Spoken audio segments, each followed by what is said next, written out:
The views and opinions expressed on My Story Living with Lupus podcast represents each person's individual experience.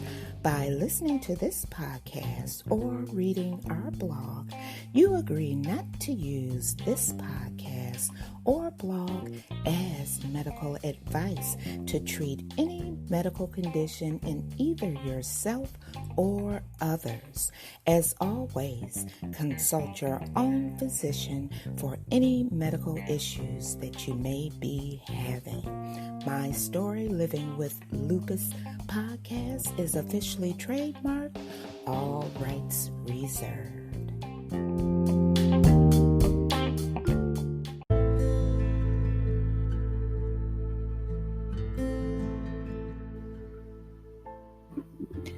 Racism. Racism is the belief that a particular race is superior or inferior to another, that a person's social and moral traits are predetermined by his or her inborn biological characteristics. We're talking about racism today. And why we're talking about it is because of Mr. George Floyd, the man who died on the streets of Minneapolis. Racism. I can't breathe, he stated, while an officer had his knee to his neck. Someone please help me, he stated. While in that video, it looked like the police officer pushed down even harder. Yes, racism. Just like the young man who was jogging in a neighborhood and got gunned down. We're talking about racism. While the riots proceed in Minneapolis, America, are you listening? Are your eyes open? No one is listening, and that's why they're rioting. They're tired of being gunned down. They're tired of not having anyone listening to their cries and pleas to stop what is going on in this country today. So, to my listening audience, we're not talking about lupus today because the events of what has happened has unsettled my soul. It was pure murder. While a man cried out, I can't breathe. To hear a man cry out for his mother,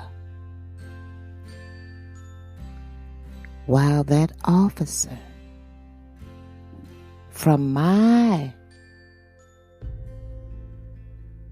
point of view, from what I seen with my own eyes in that video, proceeded to press harder on Mr. Floyd's neck. Racism. There's no ifs, ands, or buts about it. It was racism and cold-blooded murder. So you grab your cup of coffee your cup of tea. And to my listeners late at night, you may want to grab 2 bottles of wine and join this conversation because it has to stop. So, what I want you to do is get your kids out of the room. Anyone under the age of 18, get them out of the room because this may not be a conversation that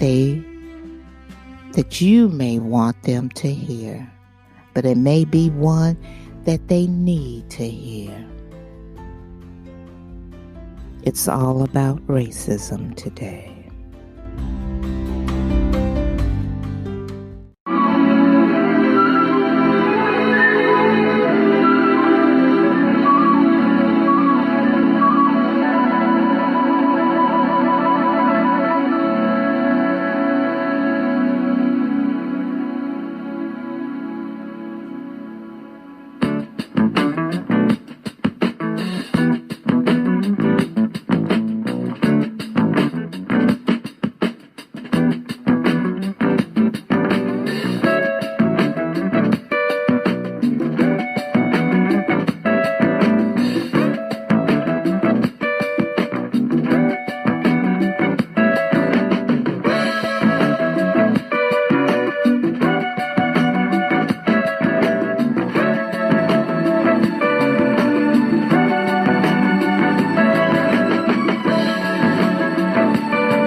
I can't breathe.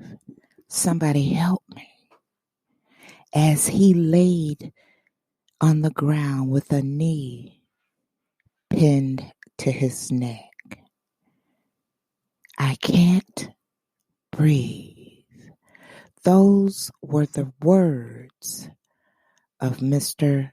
George Floyd, a 46-year-old African-American man who died on Monday after being handcuffed and pinned to the ground by a police officer's knee. Someone who is supposed to protect you.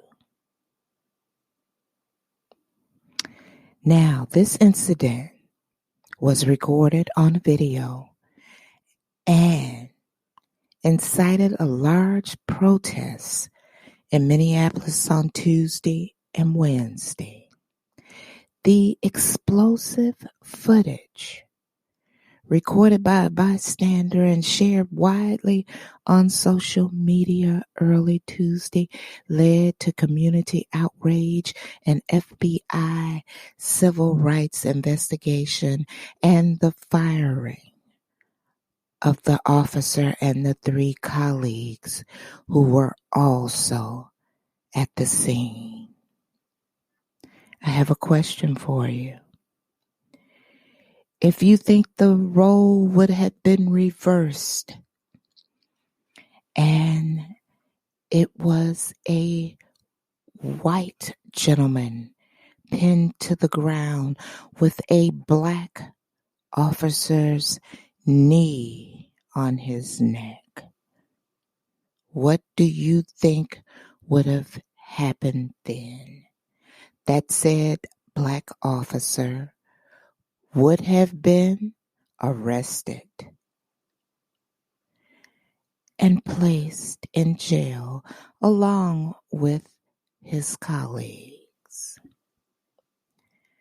But as Mr. George Floyd continued to state, I can't breathe. I seen the video. Y'all, it broke my heart. All I could do was look and ask myself, what type of man is this that is treating a human being like this? And as Mr. Floyd continued to say when I was watching the video, I can't breathe. I focused in on that officer who had his knee pinned to Mr. Floyd's neck. I looked at that officer. It was like his expression was blank, like I don't care. His hand, to me, what I seen was in his pocket. And as Mr. Floyd stated, I can't breathe. It looked like that officer applied more pressure to Mr. Floyd's neck. Racism. How can a man who is handcuffed, laying down on the ground, pinned down on the ground, how could he resist arrest? How could he be combative? Now, I didn't see the beginning of the footage until Thursday morning, where a camera picked up the officer going to Mr. Floyd's car. They handcuffed him, took him across the street. Lord, what is going on? You know, one police officer, and no one can tell me I'm wrong with this. I'm not against all police officers, but there are several in the bunch that makes it bad for the good ones. And I have seen good police officers. You know, my father was in law enforcement, and officers from different communities would always come by our house on their break to see what my mother had cooked that day. And they would sit down and have dinner. You know, they knew what time she would have dinner prepared for my father. They would come in the house and sit and eat their dinner. And I'm just not saying that because they came to our house to eat. These were good officers. There are still good officers out there, but you have officers like the ones who were recorded that makes it bad for all the other officers. That's why there is such a mistrust within the African American community when it comes to police officers. I can't breathe. I sat there and I watched that video, and that officer, what type of man is that could do another human being like this? And while his partner was telling people to get back as they pleaded, get off of his neck, he can't breathe. One of the officers stated, "This is what happens when you're on drugs." Total, if he was on drugs,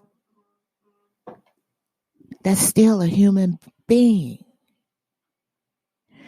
And if I'm not mistaken, this was an Asian officer, a minority officer who said that. See, people have preconceived notions about African Americans, that we are all lazy, drug addicts, prostitutes, don't believe in working.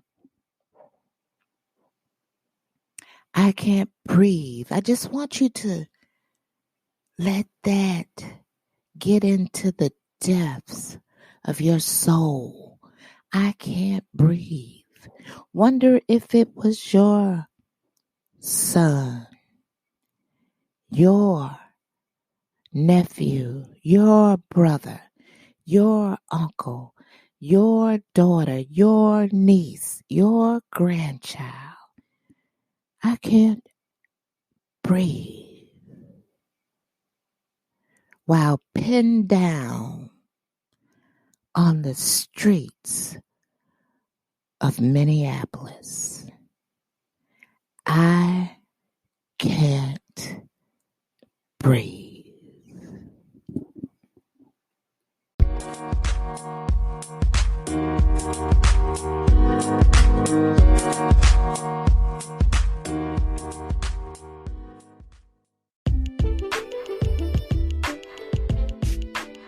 If you would like to appear on an episode of My Story Living with Lupus, you can contact us at mystorylivingwithlupus@gmail.com.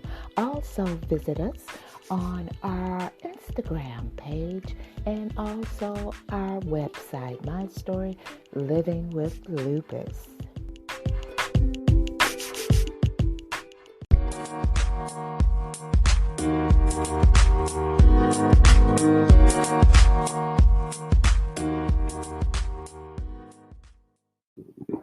I want you to listen to something that was just DM'd to me off of one of my social media pages. And we're going to say allegedly, okay? Allegedly, Hal Marks, the mayor of Petal, Mississippi, a town about 90 miles southeast of Jackson, first commented on the arrest on Tuesday, tweeting, "Why in the world would anyone choose to become a police officer in our society today?" He later argued that he didn't see any unreasonable conduct from the officers, adding, quote, "If you can say you can't breathe, you're breathing. Most likely that man died of overdose or heart attack. Video doesn't show his resistance that got him in that position. Police being crucified," end quote. Hal Marks is Mississippi mayor who allegedly defends officers in George Floyd's death. Look,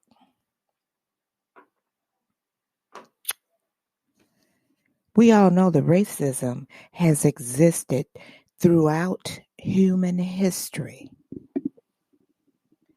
It is defined as the hatred of one person by another, or the belief that another person is less than human because of skin color, language, customs, place of birth, or any factor that supposedly reveals the basic nature of that person.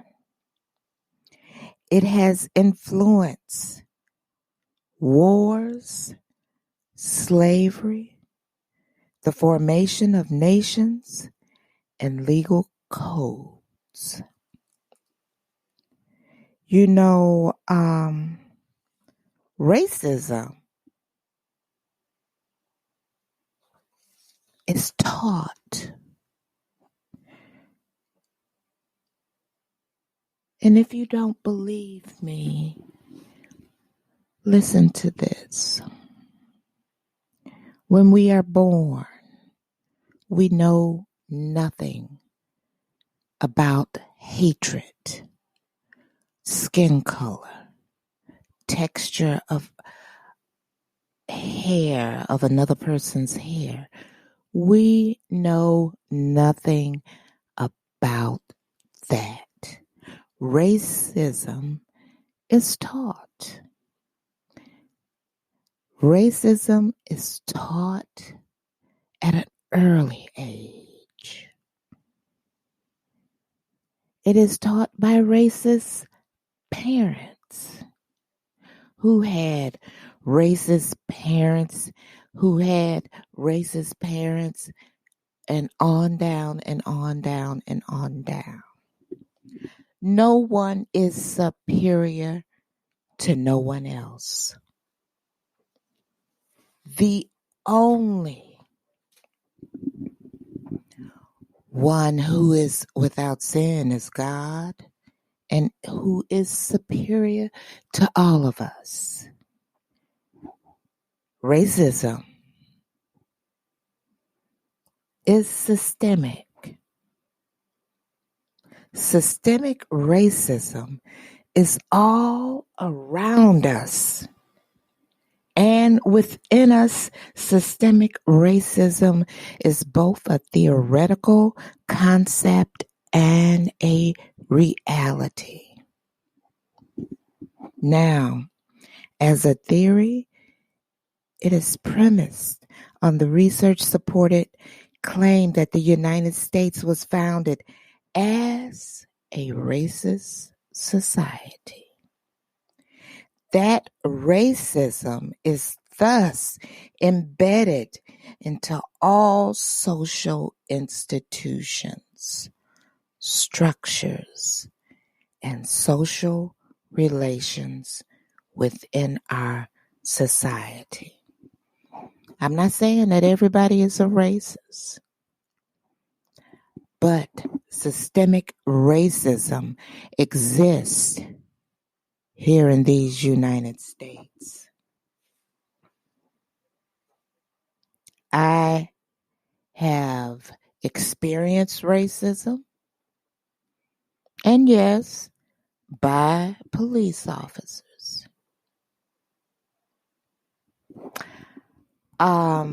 Just so happened, I was going to my office one day.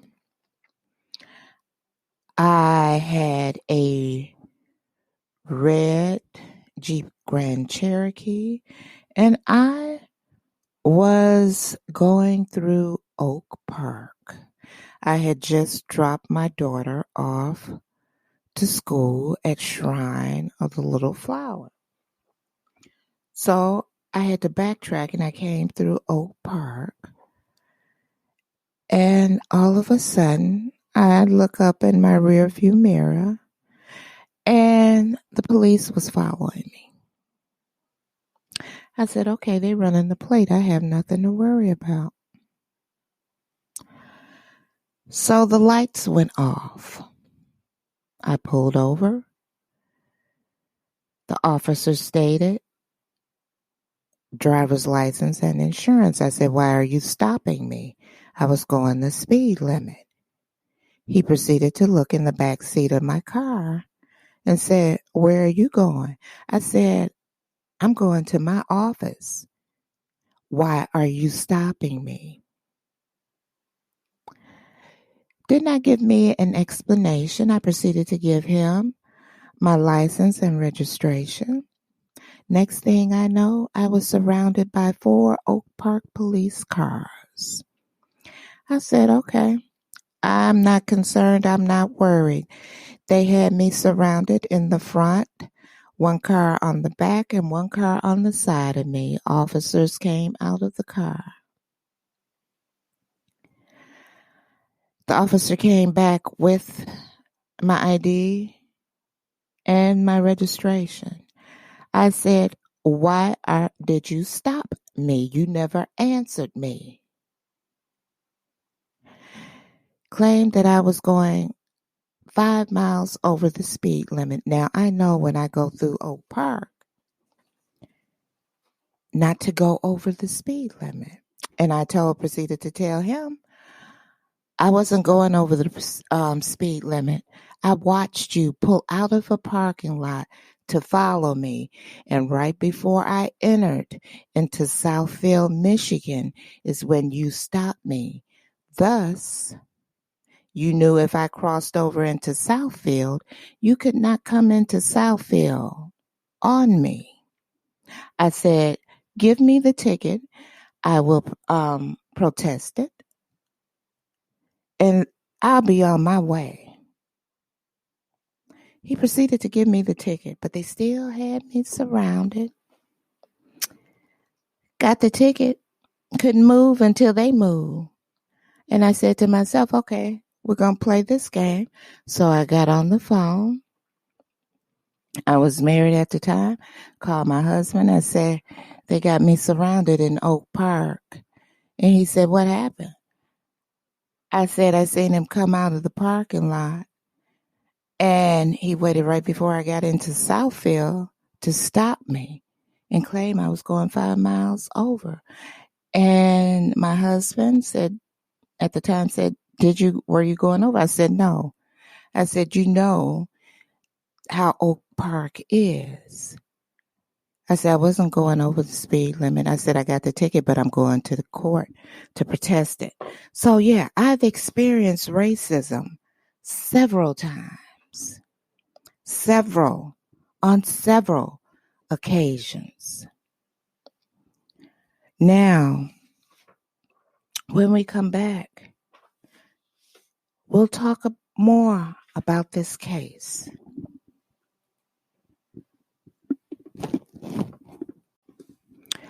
Chauvin, a 19-year veteran of the force, was fired Tuesday after footage surfaced online of Floyd's arrest.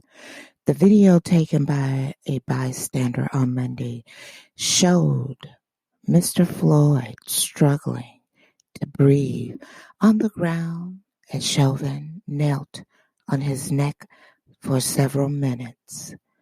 Floyd, who was arrested on suspicion of forgery on Monday night, was heard repeatedly saying he could not breathe as he lay on the ground next to the tire of a squad car. Please, please, please, I can't breathe. Please, man. Floyd, who is shirtless, begs the cop. The officer repeatedly tells him, well, get up and get in the car. Then, while he continues to pin Floyd to the ground, Floyd responds, I will, but the cop continues to hold him to the ground by his neck. My stomach hurts. My neck hurts. Everything hurts. Floyd is heard gasping at one point before saying he needs water. After several minutes, one of the officers tells him to relax. Man, I can't breathe.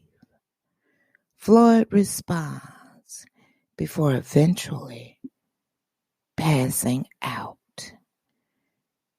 An ambulance then arrives and police officers move the man's limp body onto a stretcher. In the footage shared by onlooker Daniela Frazier, multiple witnesses were also heard arguing with the two cops over their excessive use of force.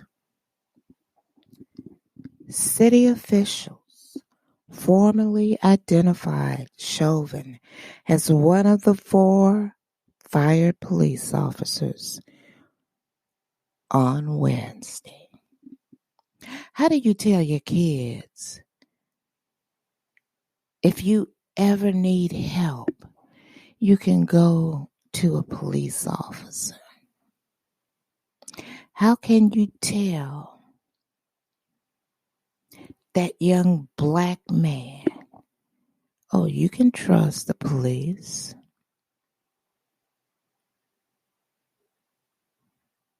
Answer that. Can you answer? How will you tell your kids now on how to conduct yourself when police stop you?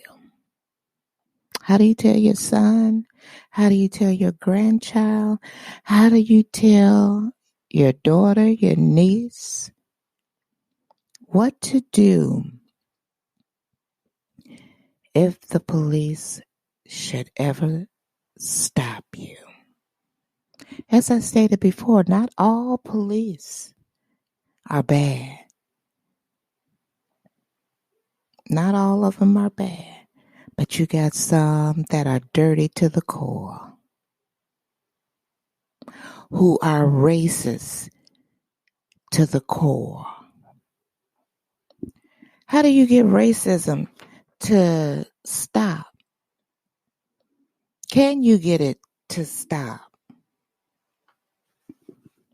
Do you really think that racism will ever go away?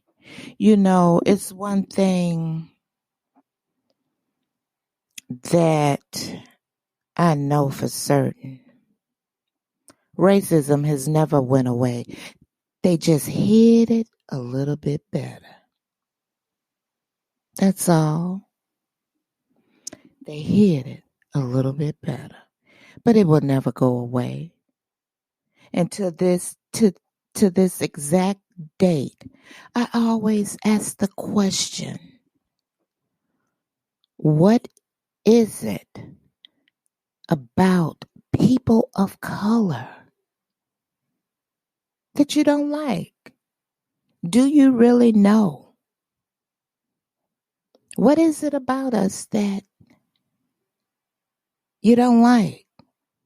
Where you think we're less than human? You know, animals have more rights than a person of color. You couldn't get away with treating an animal like Mr. George Floyd was treated. America, are you listening? You wondering why they are rioting in Minneapolis? I heard one person last night state, we've done it Martin's way, and it got us nothing. Now we're going to do it Malcolm's way, by any means necessary. America, are you listening? Are your eyes opening? People are tired. They are tired. The African American community is tired. You're not listening to what has been stated over and over and over again about police brutality in the communities of color. America, will you sit back and let this get brushed under the rug?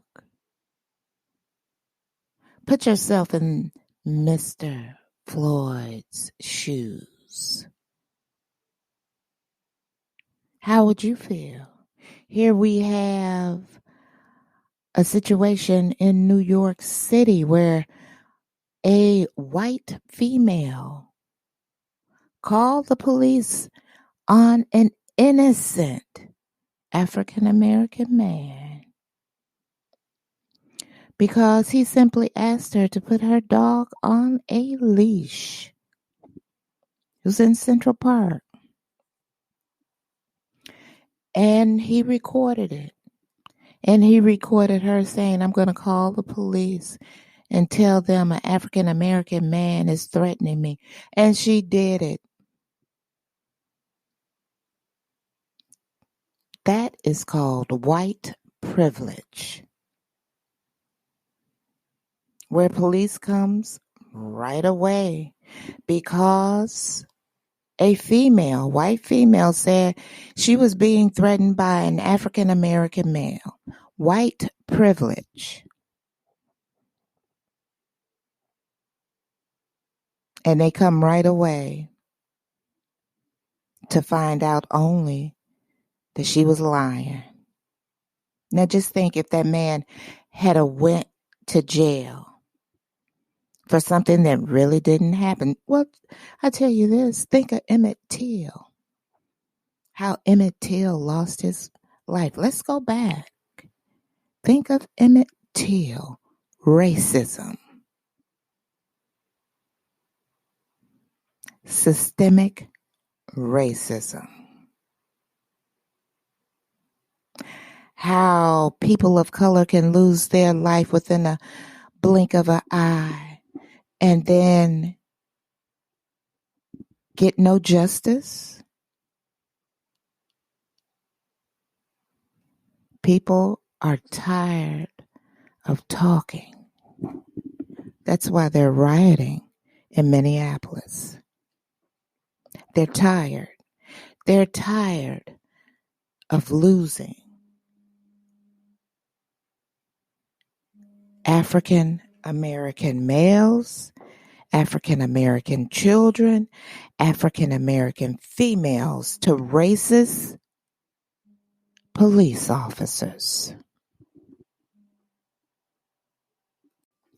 The technique that the officer used on Mr. Floyd, that restraint technique, was not part of the department's training. That officer is being represented by Tom Kelly, the same attorney who got Officer Yanez, who murdered Philando Castile, acquitted. All of this is allegedly. Let me say allegedly. Derek Chauvin was put on leave in 2011 for an inappropriate police shooting of Alaskan Native American Leroy Martinez. Chauvin shot Ira Latrell Tolles, an unarmed black 21-year-old man, in 2008. Chauvin was one of the officers who murdered Wayne Reyes, a Latino man, with 16 bullets forced into him. A total of 42 rounds were shot off. Now, to me, some will say this is an outstanding officer. Others will say, if all of this was going on, why was he still on the force? And I'm one of the ones who is asking, why is this person was still on the force? But there were allegedly 12 police brutality complaints against this officer in the Minneapolis Office of Police Conduct Complaint Database. Guess what? They're listed closed, non-public, no discipline. I wonder why. They said that it is a code that some police officers have.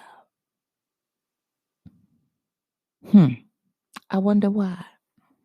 Come on now, y'all. Come on. It's time to ask the questions. Why was this man still on the force? Why would you let this racist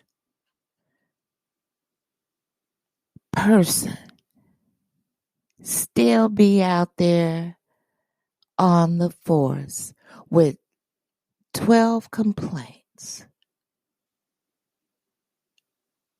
Makes you think that man, and I use that word very loosely, man, who placed his knee on George Floyd's neck. Had no remorse. The officers standing around was like, this is just another black person that's gonna die. No need to stop him from doing what he's doing. All of them should be arrested and charged with first-degree murder of George Floyd. Now, let me ask you, listeners, how will you tell your children to go to the police if you're in any trouble? This is why the African American community is so leery of police officers, all because of officers like Derek Chauvin and his buddies, the racists, who killed a man in the streets with no remorse. No one tried to stop. The other officers did not try to get that officer off of that man's neck. Like I said, animals have more rights than African Americans. But you still can't tell anyone why your race is behind dislike people of color so much. People racism is taught. It is a taught behavior from a racist parent, and that racist parent learned it from their racist parent, and that racist parent learned it from their racist parent. I still ask to this day, and I will repeat it over and over and over again. What is it about people of color that you do not like? What is it? I bet you don't even know. I bet you can't answer it. Because if you say we're lazy, so are other people of other nationalities. You say that where the majority of us are on social assistance, guess what? The whole country is right now. That includes white, black, yellow, and brown. Every color of the rainbow is on some form of social assistance due to COVID-19.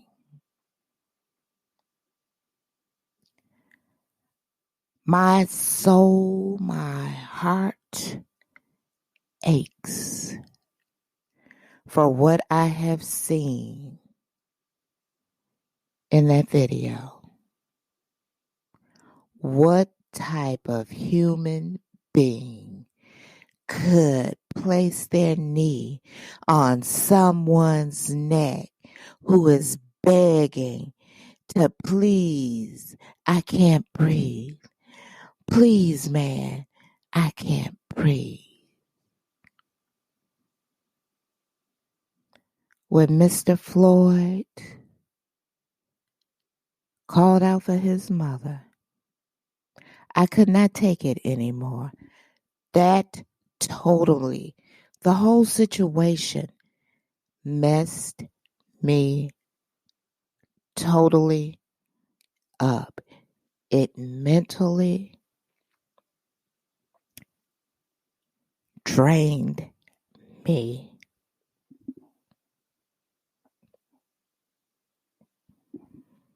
It's taking everything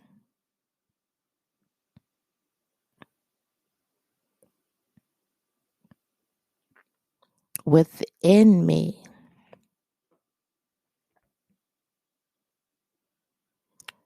not to break down at this moment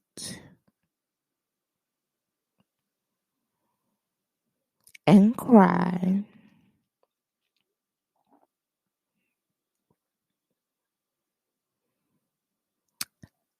I am tired of racism. I am tired of racist individuals. You know,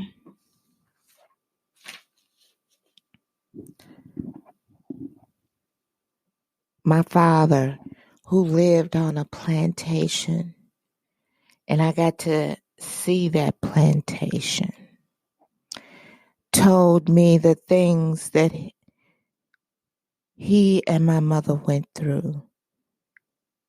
I didn't have to go through it.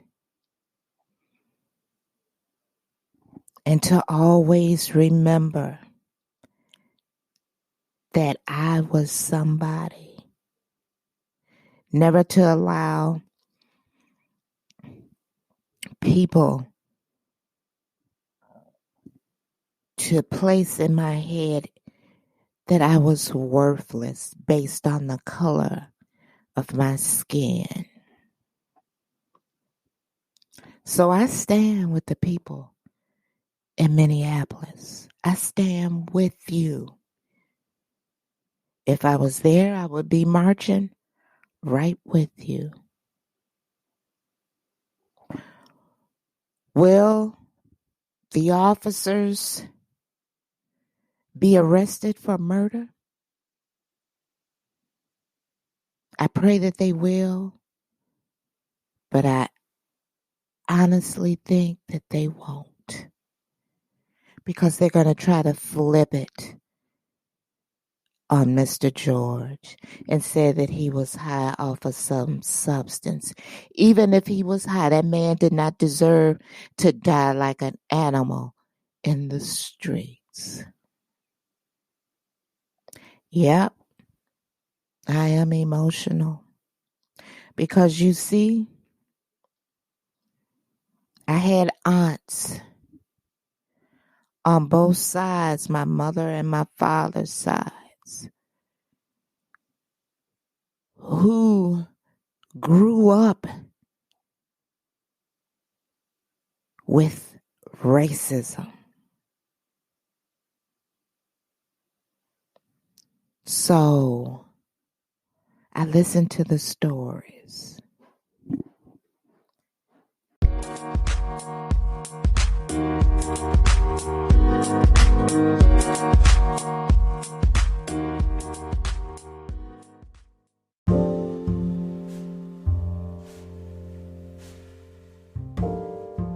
I had to cut that short because, yes, I broke down thinking about that man laying on the ground, begging for help. I can't breathe. What type of person was that police officer and everyone who stood around? I'll ask the question over and over and over and over and over again until someone can tell me why you don't like the color of my skin. You don't even know yourself. I used to ask my father, his sisters, what is it about us they don't like? And they used to reply to me and tell me they don't know themselves what they don't like about us. And my reply would be, well, what is the point of disliking someone and you don't know why you don't dislike them? That's something, isn't it? Yeah. And that response that I received when I asked that question to my father and his sisters, those answers came from ex-slaves.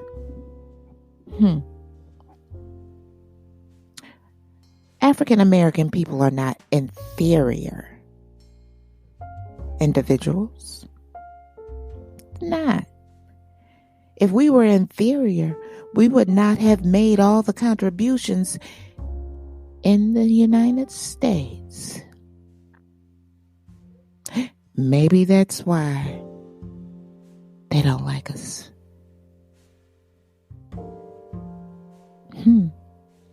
Something to think about. Also, is something to think about. What are you going to tell your children? If the police stops you, what will you tell your children to do? And we shouldn't even be having a conversation such as this. But since the racists think that people of color are worthless,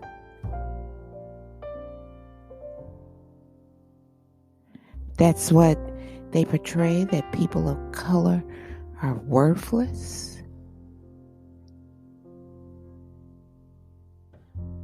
And we have to try to explain a racist mentality or a racist stupidity to our kids on why another race doesn't like us. You know, has racism gotten better in the United States? In my opinion, no. In 100 years, things still have not changed. We're just living on a different plantation. Since they want to treat people of color like that, we're just on a different plantation. You think about that statement I just made. Over 100 years ago, things still have not changed. We are just living on a different type of plantation. Racism exploded within the past 3.5 years. Think about it. Think about what I'm saying. Prior to the 3 years, hey, our own government didn't like the first black president. Republicans did everything they were stated that they were going to do to block everything President Barack Obama did. And they did it. Racism. You can see it in our government. Racism. Racism is systemic in the United States. You can't tell me any difference. No one can tell me why racists don't like people of color. They don't know themselves. It's their stupidity. But a man was murdered by the hands of a police officer. Or I should say by the knee of a police officer in broad daylight, videotape.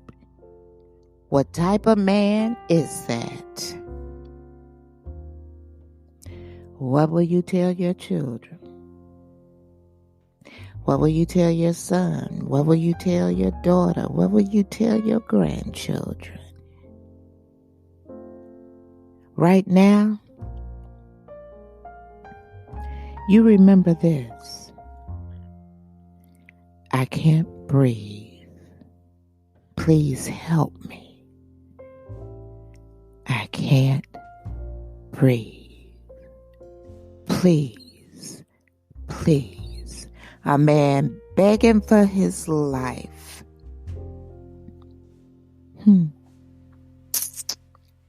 But if that situation was turned around, action would have been taken immediately.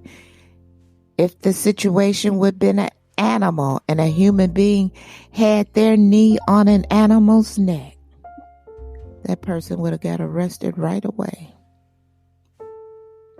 America, are you listening?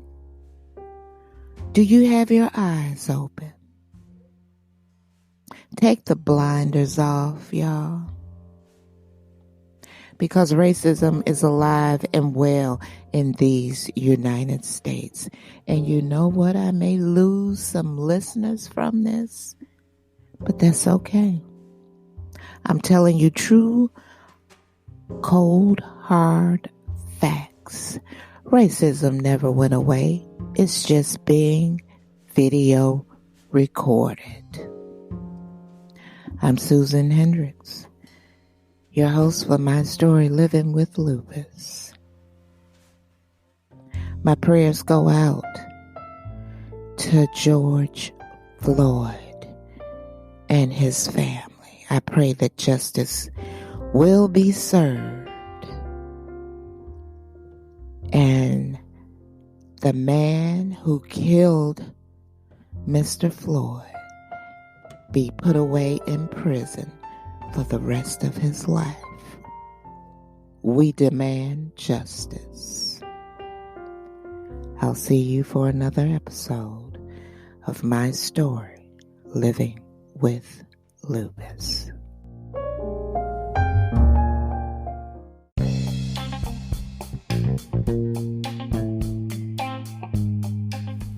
The views and opinions expressed on my story, Living with Lupus podcast, represents each person's individual experience. By listening to this podcast or reading our blog, you agree not to use this podcast or blog as medical advice to treat any medical condition in either yourself or others. As always, consult your own physician for any medical issues that you may be having. My story, Living with Lupus podcast, is officially trademarked, all rights reserved.